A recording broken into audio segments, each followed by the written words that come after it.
మహాగణాధిపతయే నమః. ఓం గురుభ్యో నమః. ఓం శ్రీమాత్రే నమః.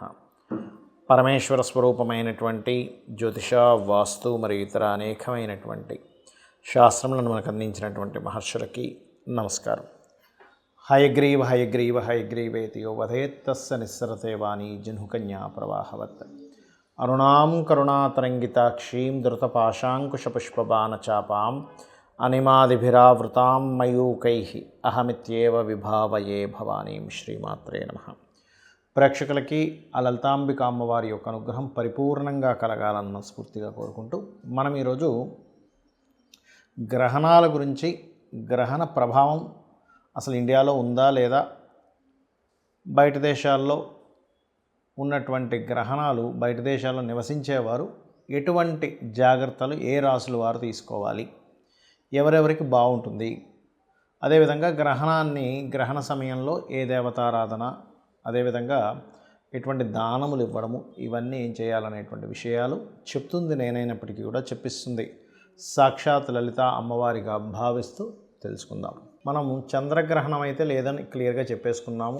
ఎందుకు అంటే పగలపూట ఏదైనా చంద్రగ్రహణం మీకు వచ్చింది అంటే పగలపూట వచ్చే చంద్రగ్రహణం మీకు సంబంధం లేదు, బయట దేశాలతో సంబంధం, గుర్తుపెట్టుకోండి. సో బయట దేశాలకు చంద్రగ్రహణం. ఇక సూర్యగ్రహణం కనుక తీసుకున్నట్లయితే ఇది పగలపూట చూపిస్తుంది ఇండియాలో, కానీ ఇది పాక్షికము అంటారు. అంటే చాలా స్వల్పం అన్నమాట. అసలు దాని ప్రభావం ఉండదు అసలు ఇక్కడ, ఎంతసేపు బయట దేశాల్లోనే, అమెరికా ఈ కంట్రీస్లోనే, గుర్తుపెట్టుకోండి. అయితే గ్రహణము ఎక్కడ జరుగుతుంది మనకి చూసుకున్నట్లయితే ఇది పర్టికులర్గా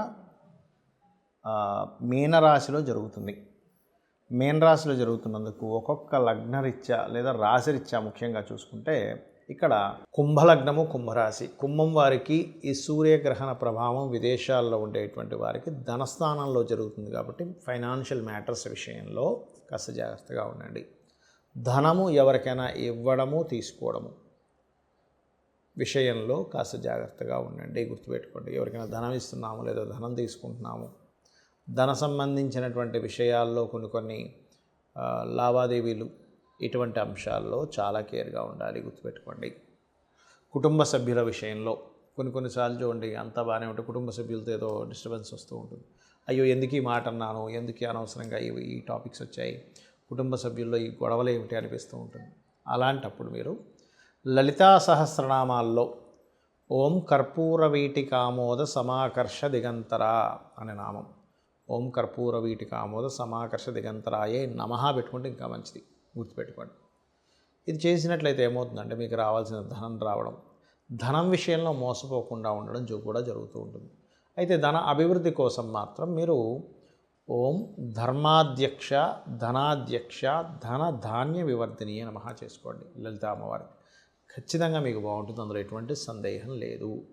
అలాగే ముఖ్యంగా ఇది వ్యాపార కారకుడు 2లోకి వచ్చి ఉన్నాడు కాబట్టి, అది పంచమ అష్టమాధిపతి అవుతున్నాడు కాబట్టి షేర్ మార్కెట్ రిలేటెడ్ విషయాల్లో తొందరపాటు నిర్ణయాలు తీసుకోవడం, ఏదో పెరిగిపోద్ది అనుకోని డబ్బులన్నీ తీసుకెళ్ళి అందులో పెట్టడం, ఇట్లాంటి కొన్ని తప్పుడు నిర్ణయాలు తీసుకుంటారు. ఇక్కడ కేవలం బుధుడు నీచబడ్డం మాత్రం కాకుండా గ్రహణ దాంట్లో ఇతను పంచమ అష్టమాధిపతి కూడా అయ్యాడు. గుర్తుపెట్టుకోండి. ఈ పంచమ అష్టమాధిపతి అయిన బుధుడు నీచబడ్డం వేరు, ఆ బుధరాశుల్లో కుజకేతువులు ఉండడం వేరు. అంటే ఏమిటి, ఒక గ్రహము తను ఎలా ఉంది, తన రాశుల్లో ఉండే గ్రహాలు ఏమిటి, వాటన్నిటిని బట్టే దాని ప్రభావితం అవుతుంది. అంటే ఎలా అంటే ఒక వ్యక్తి చూడండి, ఇంట్లో సహకారం లేదు అంటే తన రాశులు అంటే ఇల్లు అనుకుందాం, ఆయన బలహీనంగా ఉన్నాడు, అప్పుడేమవుతుంది, అతని జీవితం అంత ఇదిగా ఉంటుంది. అలా కాకుండా ఇంట్లో కొంతవరకు సపోర్ట్ చేసేవాళ్ళు ఉన్నా, అతను కొంత బలంగా కొన్ని విద్యలు నేర్చుకున్నా అప్పుడు ఏమవుతుంది, ఆయనకి శక్తి అనేటువంటిది ఉంది. అలాగే ఇల్లు, గ్రహము రెండు కూడా మనం పరిశీలన చేసుకోవాలి. అయితే దీనికి ప్రత్యేకంగా మీరు సుబ్రహ్మణ్యేశ్వర స్వామిని, నారాయణుని ఓం నమో నారాయణాయ, ఓం సుబ్రహ్మణ్యేశ్వర స్వామి నమః అని చెప్పి చేసుకున్నట్లయితే ఈ గ్రహణ ప్రభావం వల్ల మీకు ధన సంబంధించినటువంటి విషయంలో ఇబ్బంది అనేటువంటిది ఉండదు. ఇక ఈసారి సూర్యగ్రహణ సమయాలు ఏమిటి అంటే మధ్యాహ్నం 2:20 నుంచి 4:17 వరకు అని, 13 నిమిషాల వరకు అని చెప్తున్నారు. దాదాపుగా 4:15 వరకు అనుకోండి. అయితే మరి పగడపూట సూర్యగ్రహణం ఉంది కదండి, మనకెందుకు పాక్షికమైంది అంటే అది గ్రహణం ఎప్పుడు కూడా సూర్యగ్రహణాలు రవి చంద్ర రాహు డిస్టెన్స్ని బట్టి, చంద్రగ్రహణం అయితే రవిచంద్ర కేతు ఉండేటువంటి నోడ్స్ అంటారు దాన్ని, ఛాయాగ్రహాలు కాబట్టి వాటి డిస్టెన్స్ని బట్టి మనకు అది పాక్షికం అవుతుందా సంపూర్ణ గ్రహణం అవుతుందా అనే క్యాలిక్యులేషన్ ఉంటుంది. మనకది పాక్షికము, సూర్యగ్రహణం అనేటువంటి పాక్షికం అంటే అసలు కనబడదు మనకు పెద్దగా, కాబట్టి మన ఇండియాలో దాని ప్రభావం ఉండదు. ఎంత ఉన్నా కూడా మీకు బయట దేశాల్లోనే గుర్తుపెట్టుకోండి. అయితే ఇండియన్ టైమింగ్ మాత్రం ఇది. చంద్రగ్రహణం అయితే అసలు లేనే లేదు, అయిపోయింది దాని పరిస్థితి కూడా. ఇక సూర్యగ్రహణ సమయంలో మరి ఇక్కడ ఇండియాలో ఉన్న వాళ్ళు ఇల్లు శుభ్రపరచుకోవడము, అదేవిధంగా గర్భిణీ స్త్రీలు కాస్త రెస్ట్ తీసుకొని పడుకోవడము, ఇట్లాంటివి ఏమైనా ఉంటాయా? ఫుడ్ తినేటువంటి విషయంలో చూడండి, మనకి గ్రహణం ముందుంది అనగానే ఒక 4-5 గంటలు 8 గంటల ముందే కూడా తినేస్తారు కొంతమంది, మినిమం 4 గంటల ముందు కూడా తినేవాళ్ళు ఉంటారు. ఇటువంటివి ఏమైనా పాటించాలా అంటే ఎప్పుడైనా గుర్తుపెట్టుకోండి, ఇక్కడ లేనప్పుడు మీరు కంగారు పడాల్సిన అవసరం లేదు ఈ విషయాల్లో. అదేవిధంగా ఇక్కడ గుళ్ళు కూడా మనం ఏం ముయ్యము.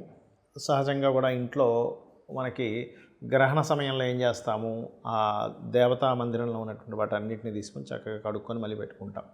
మీరు కామన్గా మీరు చక్కగా శుభ్రంగా ఉండాలనేటువంటి భావనతో తీసి వాటిని శుభ్రపరచుకోవాలంటే పరచుకోండి, కానీ గ్రహణ ప్రభావం వల్ల మాత్రం ఏమీ లేదు ఇక్కడ గుర్తుపెట్టుకోండి. మరి ఈ గ్రహణ సమయంలో మంత్ర సాధన చేయవచ్చా? ఎందుకంటే మనకి లేకపోయినా ఆకాశంలో ఆ గ్రహాల యొక్క అలైన్మెంట్ ఉంది కదా అంటే ఖచ్చితంగా చేసుకోవచ్చు. మనకి దుష్ప్రభావం పడదు, కానీ ఆ సమయంలో మీరు చేసేటువంటి సాధన ఏదైతే ఉంటుందో దాని మూలంగా మీకు బలం అయితే ఖచ్చితంగా వస్తుంది. ఎందుకంటే గ్రహణం లేకపోయినా సరే మీరు మంత్రం చేసుకుంటే ప్రభావం ఉంటుంది కదా, గ్రహంతోనే సంబంధం లేదు కదా. కాకపోతే ఆకాశంలో వేరే దేశంలో ఉండే, ఎప్పుడైతే మనకి ఇప్పుడు అమెరికా ఆఫ్రికా ఈ కంట్రీస్లో ఉన్నాయని చెప్పుకున్నాం, అయితే ఈ కంట్రీస్లో ఉండే వాళ్ళ సాధనకి ఇంకా ఎక్కువ ప్రభావం ఉంటుంది. వాళ్ళకి గ్రహణ ప్రభావం ఉంటుంది, సాధన చేసినందుకు ప్రభావం ఎక్కువగా ఉంటుంది. కాబట్టి ఈ సమయంలో కనుక ఎవరైనా సరే గుర్తుపెట్టుకోండి, ఉద్యోగం కోసం బాగా ఇబ్బంది పడుతున్నామండి అని అనుకునేటువంటి వారు లలితా సహస్రనామాల్లో నామాలైనా చేసుకోవచ్చు. అంటే ఏమిటి? ఓం శ్రీమాత శ్రీ మహారాజ్ఞి శ్రీమత్ సింహాసనేశ్వర్యే నమః, లేదా ఓం మాణిక్య మకుటాకార జానుద్వయ విరాజితాయే నమః, ఇలా చేసుకోవచ్చు. లేదా అప్పులు అపర్ణాయే నమః, లేదంటే మేము విష్ణువుని ఎక్కువగా ఆరాధిస్తాము, ఓం నమో నారాయణాయ.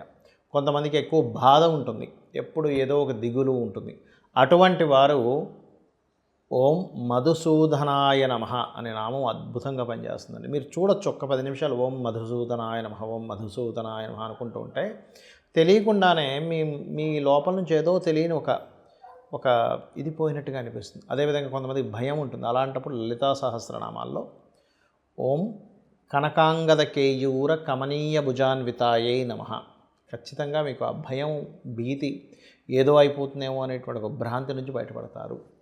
అయితే మనం గతంలో ఆల్రెడీ చెప్పుకున్నాం, ఏమండి ఈ గ్రహణాలు పట్టబోతున్నాయి, బుధుడు నీచబడుతున్నాడు, షేర్ మార్కెట్లో భయంకరంగా కుప్పకూలబోతుంది అని ఎప్పుడు ఒక 15-20 రోజుల క్రితమే చెప్పుకున్నాం. ఈ మధ్యకాలంలో కూడా దాని యొక్క ప్రభావం మీరు అందరూ చూశారు.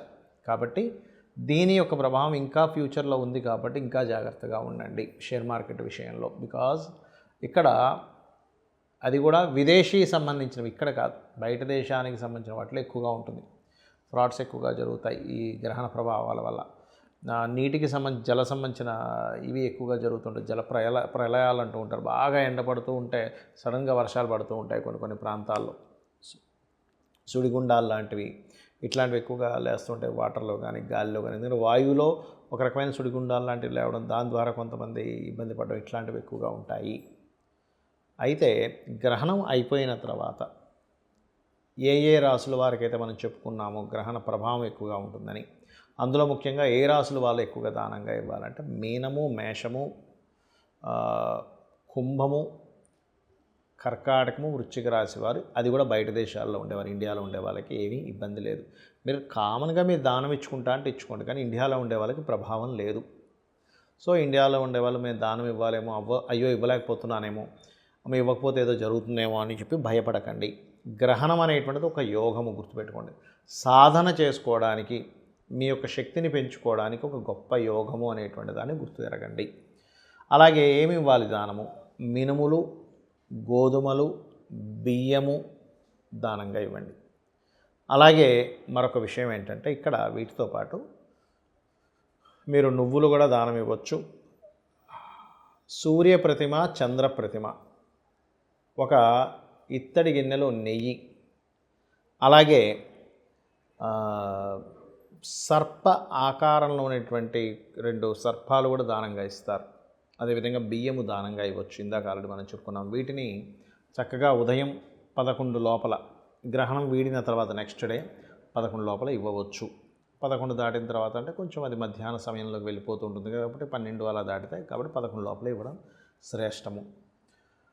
అలాగే మరొక విషయం ఏంటంటే గోశాలకు వెళ్ళి కొంతమందికి చూడండి, ఇక్కడ ఏమండి మాకు ఇక్కడ కుదరలేదండి, మాకు దానం తీసుకునే వాళ్ళు ఎవరు లేరు అన్నప్పుడు దేశీవాలి గోవుకి గోంగూర కానీ లేనట్లయితే తీపి పదార్థాలు ఏమైనా, తీపి చపాతీలు, నువ్వులు పెట్టకూడదండి, గుర్తుపెట్టుకోండి. నువ్వులు అనేవి తినిపించకూడదు గోవుకి. అరటికాయలు, బెల్లము, ఇటువంటి పదార్థాలను గోశాలకు వెళ్ళి గోవులకు పెట్టిన, రామాయణ మహాభారతాలు లాంటి గ్రంథాలు మనకి యూట్యూబ్లో ఎలాగో ప్రవచనాలు ఉన్నాయి విన్నా, గజేంద్ర మోక్ష సంబంధించినటువంటి గజేంద్ర మోక్షాన్ని సంపూర్ణంగా విన్నా గ్రహణ ప్రభావం అనేటువంటిది పూర్తిగా తగ్గుతుంది. ఎవరికి విదేశాల్లో ఉంటూ అక్కడ జీవిస్తూ ఉన్నటువంటి వారికి, ఏమంటే నాకు సిటిజన్షిప్ అక్కడ ఉంది కానీ నేను ఇక్కడ ఉన్నాను, దాని ఎఫెక్ట్ పడుతుందా అంటే సిటిజన్షిప్ అక్కడ ఉండి మీరు ఇండియాకి వచ్చారు ఆ టైంలో అంటే మీకు ఏ ఇబ్బంది ఉండదు, గుర్తుపెట్టుకోండి. కానీ ఇక్కడ నివసించేవాడిని గ్రహణ సమయంలో నేను అక్కడికి వెళ్ళి ఉన్నాను, అప్పుడు గ్రహణం పట్టింది అన్నప్పుడు ఖచ్చితంగా దాని ప్రభావం ఉంటుంది, గుర్తుపెట్టుకోండి. శ్రీమాత్రేయ నమః.